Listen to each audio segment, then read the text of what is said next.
සුබ දවසක් යාළුවෝ හැමෝටම. අපි අද නැවතිලා ඉන්න හොටෙල් එකට ආවා. අද හොටෙල් එක පොඩ්ඩක් ඔයාලට පෙන්වන්න කියලා ඇදුවේ. මෙතනින් තමයි එන්ට්‍රන්ස් වල ඔයාලට පේනවා ඇති චෙකින් වෙන ෆ්‍රන්ට් එක. චෙකින් වුණා මම. පොඩ්ඩක් වටේ පිටේ ඇවිදලා බැලුවා. මේ වගේ තියෙනවා පොඩි කැම බිම වගේ දේවල්. සාමාන්‍ය වට වඩා නම් ටිකක් ගාණ වැඩි. රැයට කන්න තැනක් හොයාගන්න කියලා ආවේ. මේකේ රෙස්ටුරන්ට් අර කළු පාට බිත්තර විදියට හදපු ඒ කෑම තියෙනවා මෙතන. මේකේ රෙස්ටුරන්ට් එක වහලා දෙවෙනි තට්ටු එක බලන්න ගියා. ඒකත් කලින් ඕඩර් කරපු අයට විතරයි කෑම දෙන්නේ. කන්න එදියට යන්න වෙනවා. ඒත් මේ ළඟපාතක නැහැ රෙස්ටුරන්ට් මොකුත්. අපි බලමු රූම් එක වලට පෙන්නන්නම් මම.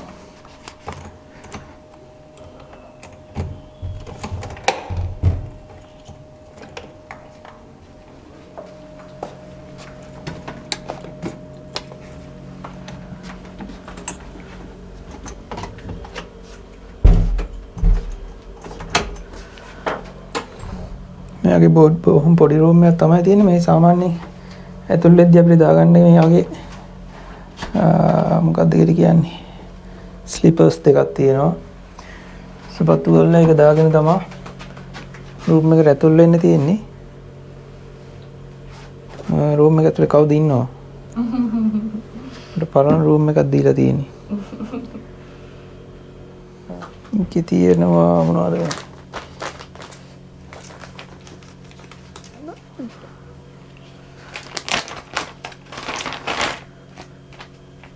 කොහොමද මේ? ඒ ස්ටවල් එකනේ. ඒ ස්ටවල් එකක් තියෙනවා. ඊළඟට ලොකු ටවල් එකක් තියෙනවා. මේ මොකද්ද?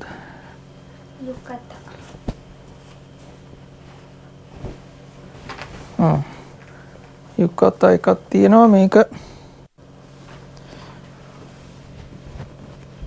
ලොකු වැඩිනේ.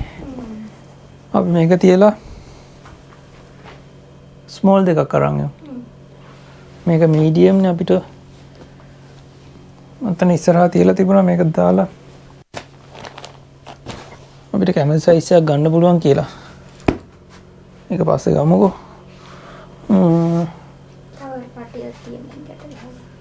ඊළඟට ඩබල් බෙඩ් එකක් තියෙනවා. මේ මොකද්ද? ලයිට් එකක්.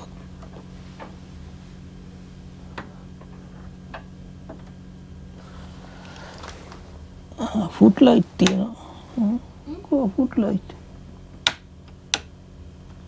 මෙතන යටින් පත් වුණා.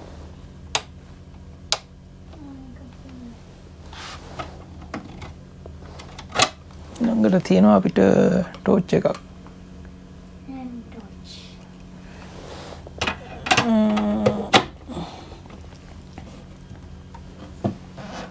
ෆෝන් එක තියෙනවා. ඊට අමතරව මේකේ ලොකර් එකක් එහෙම නැද්ද? මෙතන තියෙන්නේ. මෙතන තියෙන පොඩි ෆ්‍රිජ් එකක්. ෆ්‍රිජ් එක ඇතුලේ මොකද්ද තියෙනවා? මොකද්ද? ඔරෙන්ජ් මොනාරි.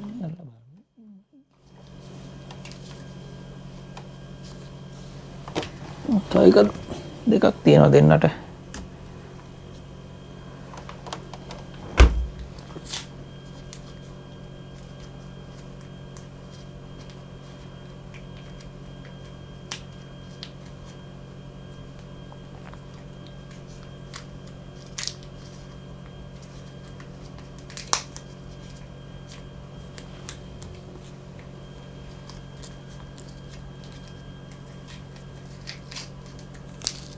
අපේ ඩ්‍රින්ක් එකක්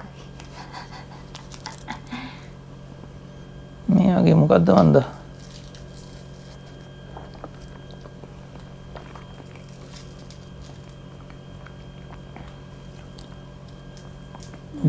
නරකමත් නෑ.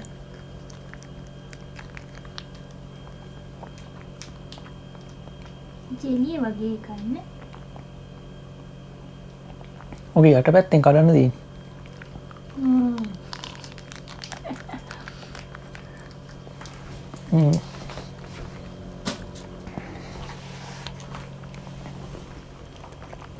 ඊළඟට තියෙනවා ග්‍රීන් ටී සෙට් එකක්. මේ තේ බොන කෝප්ප තමයි මේවා යුනෝමි කියලා කියන්නේ ජපන් භාෂාවෙන්. ඊළඟට තියෙනවා කෝප්පය.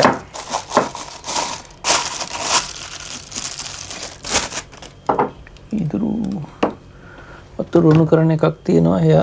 හෙයා ඩ්‍රයි එකක් තියෙනවා. මේ මොනවද? ෂවර් කැප් ආරෝඩුවට දාගන්න එක ෂවර් කරන. ටූත් බ්‍රෂ් එක සහ ටූත් පේස්ට් එක තියෙනවා. පනාවක් තියෙනවා.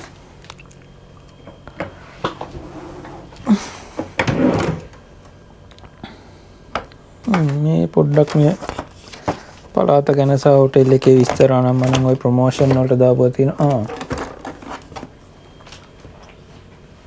The teaching of Buddha.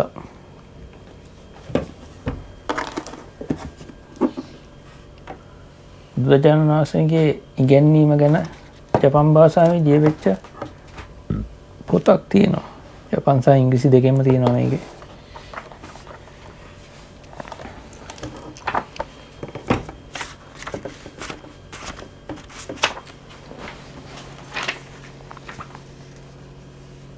Bukkyo Dendo Kyokai.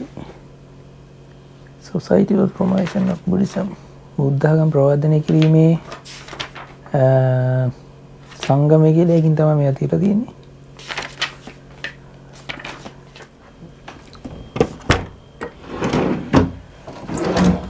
දෙකම මොකද නැහැ. ඊළඟට මේ මොනවද? එකක් මොකක් කරන්නේ ඇඳුමක් ඔය එක එක මෙයාලා ගෙනුල් තියෙනවානේ. bathroom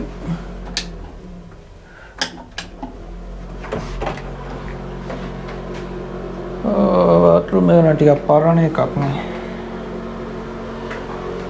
මෙතන තියෙනවා bath එක. ඒ වගේම කොමඩ් එක මේවා මේ පරණ එකක්. මේක ඔයාලා දාගලෙත් සමහර විට මේ තියෙන ඔක්කොම වොස්ලට් කියන ඔටෝමැටික් මේ තියෙන සෝදන්න පිරමින්ට සෝදන එක නෙවෙයි පිටිපස්ස සෝදන එක මේ තියෙන කාන්තාවන්ට ඉස්සරහා සෝදන්න එකක්. මේකේ තියෙන වතුර ප්‍රෙෂර් එක අඩු වැඩි කරගන්න එක ගැජට් තියෙනවා මේ වගේ. ඊළඟට පොඩි සබන් කැටයක් තියලා තියෙනවා. ෂැම්පූ නෑ. සබන් කැටයක් විතරයි තියෙන්නේ. ෂැම්පූ බොඩි වොෂ් මොකුත් නෑ.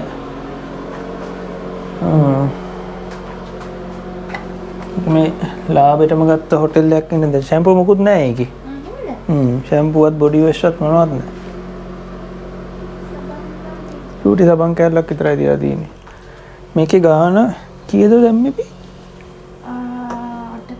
8000 ගානක් තමයි. වැඩි 9000කට කිට්ටු වුණා.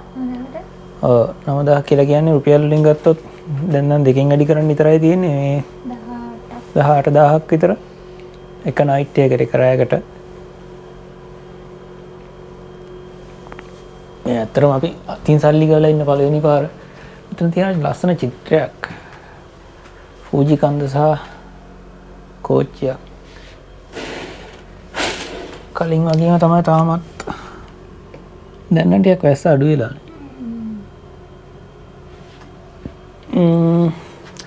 අපි නම් කන්න මොනවා හරි හොයාගන්න විදියක් බලන්න එළියට යන්න වෙනවා ගොඩක් වෙලාවට. තව පෙන්වන්න දෙයක් මේකේ තියෙනවා ප්‍රයිවට් බාත්. ඒ කියන්නේ ඔන්සෙන් කියලා කියන්නේ ජපන් භාෂාවෙන් මොකද්ද? ඔන්සෙන් කියන්නේ මොකද්ද? කියන්නේ හොට් බාත් ඉන්නේ. හොට් බාත් තමයි උනාට නිකම්ම මේවට වතුර බල පුරවලා දාන එක නෙවෙයිනේ. ස්වභාවික උණුදිය හොට් ස්ප්‍රින්ග් කියලා කියන්නේ. හොට් ස්ප්‍රින්ග් ස්වභාවික උණුදිය. ස්වභාවික උණුදිය උල්පත් කිව්වට හොටෙල් එකක ඇතුළේ ස්වභාවික උල්පත් තියෙන දියක් නැහැ නේ. ඒ ස්වභාවික දිය පාරවල වෙන වතුර අරන් තමයි බාත් ටබ් එක හැදුවා කියලා කියන්නේ. අර ගිනි කඳු වලින් එන උණු වතුරේ ඒවා විශේෂත්වය තමයි ඒවා තියෙන එක එක කණජ ලවණ අඩංගු වෙලා. එතකොට ඒකේ බැහැලා ඉඳපුවාම ඒකෙන් නාපුවාම නිතරම අපේ හැමට හොඳයි සහ ශරීර සෞඛ්‍යයට හොඳයි කියලා තමයි මේගොල්ලෝ පිළිගන්නේ. මේකේ මේ සාමාන්‍ය ඒවා පබ්ලික් පාච් කියන්නේ ඕනියනට බැහැලා ඉන්න පුළුවන් පොදු ඒවා තියෙන. ඒ කියන්නේ කාන්තාවන්ට වෙනම සහ පිරිමින්ට වෙනම වෙන් කළා.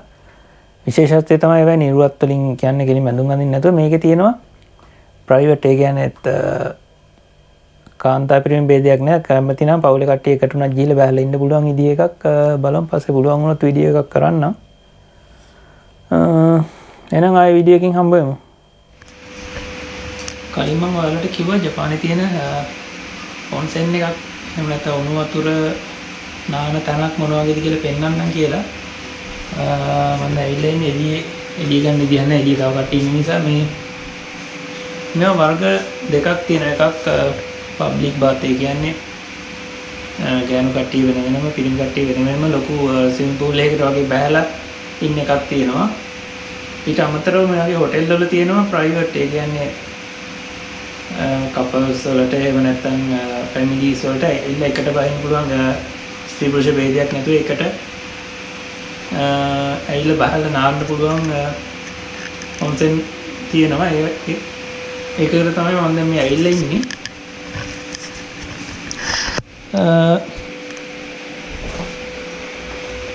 මේක වලට පේනවා ඇති යන තැන ඉඳලා මේ කෙනෙක් ඉන්නවා. මෙයා නෙවෙයි මම පෙන්වන්න හදන්නේ මෙයාගේ අපිට තියෙන කුඩ අපේ ඇඳුම් එහෙම දාගන්න. මොකද මේ මෙතන තියෙනවා මේ තියෙන්නේ උණු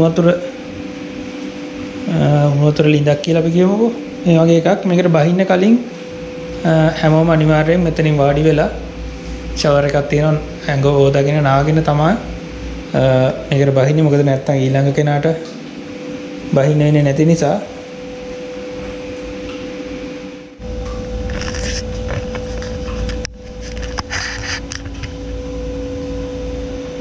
මේ වගේ අපිට බහැලා වාඩිලා ඉන්න පුළුවන්. මේවා ඇත්තටම බහිනිගේ සෞඛ්‍ය ප්‍රතිලාභ තියනවා කියලා කියනවා. මොකද මේ උණු වතුර හීටර් එකේ උණු කරලා එන උණු වතුර නෙවෙයි. මේවා ඇත්තම ගිනි කන්දකින් මෙතන එහා තියෙන ගිනි කන්ද මම ඔයාලට කලින් වීඩියෝ එකේ මම කලින් පෙන්නනවා. මම හිතන්නේ පෙන්වන්නත් දන්නේ නැහැ. මේ දින නිසා පෙන්වන්නේ නැහැ. ඒ ගිනි කන්දෙන් එන ස්වාභාවික උණු වතුර තමයි මේවා ගිනි තියනවා කියලා කියන්නේ. ඒ නිසා ඒ වගේ තියෙන කණිජයත් එක්ක අපේ හැමට වගේම අපේ ශරීර සෞඛ්‍යයට හොඳයි කියලා කියනවා. අනිත් එක තව දෙයක් මේගොල්ලෝ විශ්වාස කරනවා මේ වගේ උණු වතුරේ බහැලා ඉඳපුවම අපේ ප්‍රතිශක්තිකරණ පද්ධතිය වර්ධනය වෙනවා කියලා. මොකද මේ වගේ දැන් මේක සෙල්සියස් අංශක 40 විතර තියෙන උණු වතුරේ 30ක් 40 අතර වගේ තමයි තියෙන්නේ. ඒ වගේ උණු වතුරේ බහැලා ඉන්නකොට විනාඩි 2ක් විතර ඉන්නකොට මුළු ඇඟම රත් වෙනවනේ. එතකොට ඇඟ හිතන්නේ අපිට උණ හැදිලා කියලා. ඒක නිසා ඒකට විරුද්ධව අපේ ප්‍රතිශක්තිකරණ පද්ධතිය ක්‍රියාත්මක වෙන්න පටන් ගන්නවා කියලා කියනවා. මම ඇත්තද බොරුද කියලා කියන්නේ මම දන්නේ නැහැ. මම ආපු කතන්දර. එතකොට නිතරම අපේ ඇඟේ ප්‍රතිශක්තිකරණ පද්ධතිය ක්‍රියාත්මක වෙද්දී ඒක තවත් ශක්තිමත් වෙනවා කියලා තමයි මේගොල්ලෝ විශ්වාස කරන්නේ. මේ ඔන්සෙන් වලට බහිනවා නම් අනිවාර්යෙන් මොනතරම් තරහා තියෙන බුද්ධලේ කාවත් ඒගොල්ලෝ අනිවාර්යෙන් තමන්ගේ ඇඳුම් සේරම ගලවලා තමයි බහින්නේ. ඒකත් ඇත්තටම ජපානය කියන්නේ ඔයගොල්ලෝ දන්නවා බෞද්ධ එක්තරා විදිහකට බෞද්ධ රටක්. ඒ වගේම සිද්ධාන්තයක් කරනවා තමයි මේගොල්ලෝ මේක ඇඳුම් ඔක්කොම ගලවන්න ඕනේ කියලා කියන්නේ. මොකද මේක ඇතුළට එද්දී රජතුමා ආවත් ඇඳුම් ඔක්කොම ගලවලා ආවට පස්සේ එයාත් සාමාන්‍ය කෙනෙක් කියන සමානාත්මතාව කියන දේ පෙන්වන්න කරන තමයි. මොකද ඇඳුම ගලවනවා කියන එකෙන් අදහස් කරන්නේ මේ අඳන් ඉන්න කලිසමයි කමිසය විතරක් නෙමෙයි තමන්ගේ තරාතිරවත් ගලවලා එන්නවා කියලා කියන්නේ. අනිත් අය ළඟට එද්දී එම් කියනවනේ හැමෝම එක සමානයි කියන තේරුම තමයි එකෙන් දෙන්නේ. පස්සේ කාලෙකදී හැබැයි මේවා ඇඳුම් ඔක්කොම ගලවලා එන නිසා ජපානයේ අපරාධ කලී අපරාධ සංවිධානාත්මක අපරාධ කල වගේ දේවල් ඔය යකුසා කියලා මොකෝ අහලා ඇති. ඒගොල්ලෝගේ හමුවීම් මීටින් දාගත්තා මේ වගේ දැන් මට මොකද ඇඳුම් ඔක්කොම ගලවලා ඉන්න නිසා ඒගොල්ලන්ට විශ්වාසයි කවුරුත් ආයුධයක් එහෙම අරන් ඉන්නේ නැහැ. මොකද ආයුධයක් අරන් ඉන්න බෑනේ ඇඳුම් ඔක්කොම ගලවලා දීදී පේනවනේ. ඒක නිසා තමයි ඔය ටැටූ ගහපු අයට ඔන්සෙන් වලට එන්න දෙන්නේ නැහැ කියලා හැම මතයක් තියෙන. ජපානයේ ගොඩක් තැන් වල එහෙමයි. ඇඟේ ටැටූ තියෙනවා නම් මේවට වහින්න දෙන්නේ නැහැ. අවසර දෙන්නේ නැහැ. පබ්ලික් ඒවා ප්‍රයිවට් ඒවා නම් ප්‍රශ්නයක් නැහැ මොකද හැමෝම එකට බහින්න තියෙනකන් මම ඔයාලට කිව්වනේ. එතකොට ඒ වගේ පේනවනේ ටැටූ තියෙන ඉන්නවනම් මොකද ටැටූ ගහන්නේ සාමාන්‍යයෙන් ජපානයේ යකුසා කල්ලියේම සංවිධානාත්මක අපරාධ කල්ලිය වගේ තියෙන අය තමයි බහුතරයක් අය කරන්නේ. තමයි කියන්නේ තියෙන්නේ.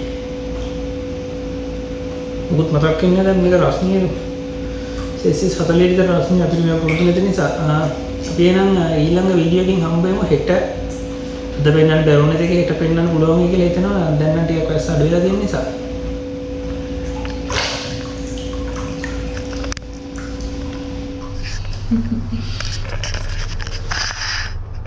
මේක තමයි අපිට හොටෙල් එකෙන් රැට අඳින්න කියලා දීලා තිබුණ ඇඳුම. මේකට කියන්නේ මොකද්ද? යුකත කියලානේ. මේක ගෑනු පිරිමි මොණි කෙනෙක්ට අඳින්න පුළුවන් විදිහ එකක්. කිමෝනෝ නෙවෙයි ඒක වෙනස් එක කාන්තාව විතරක් අඳින ගන්නේ. මේක රස්නි පාට නදින්නේ. එහෙමම නැහැ. මොකද්ද මන්ද කොහමද? අපි නම් සෑහෙන ලොකුයි ඒක. අපි එළියට ගිහලා කෑම වගේක් ගෙනල්ලා එළියට ගිහලා කෑම වගේක් ගෙනල්ලා කෑවා. මොකද මේකේ දින එක රැට එක්කෙනෙක්ට 6000 ගණක් වෙනවා යෙන් වලින්. ඒ කියන්නේ රුපියල් 12000ක් විතර වෙනවා. එච්චර වියදම් කරන්න අමාරු නිසා අපි එළියට ගිහලා ගෙනල්ලා කෑවා. අපි එනම් හෙට හම්බ වෙමු.